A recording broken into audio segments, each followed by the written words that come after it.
100 taon, mayamang kultura, makulay na kalinangan, tungo sa kainlaran at pagbago. Atin itong bibigyang buhay ngayong gabi sa pamamagitan ng pinakamarangal na anyo ng musika. Ang kundiman punong-puno ng himig at damdamin na nagbubuklod sa bawat pamilyang Baraseño. Ikinagagalak nating itampok ang mga kabahagi ng haligi ng ating lokal na musika, ang Baraseñan Band ng Baras. Maraming salamat po, Konsehala Obida Kawikaan.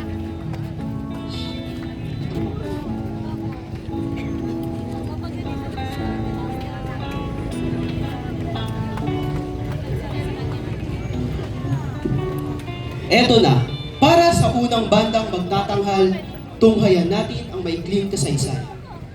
Ang Baraseñan Band. Isang maiksing kasaysayan ng Baraseñan Band sa panulat ni Reynaldo A. Kawikaan Jr. Sometime in 2006, paksyon noon ng mga bata sa eskwela. Para sa kaalaman ng lahat, ay siya rin ang band conductor ng Baraseñan Band. Isang kasapi ng kauna-unahang Philippine Symphonic Band, naging member din siya ng Rizal Provincial Band at isang empleyado ng munisipyo ng Teresa Kawikaan Jr. sa kanyang unang tugtugin.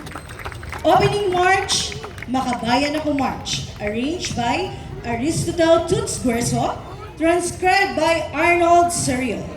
Isang marchang tugtugin na piniling iparinig sa inyo ng Baraseñan Band sapagkat bukod sa pagiging marcha nito, nagpapahiwatig din ito ng ating masidhing pagmamahal sa ating inang bayan, ang Makabayan March.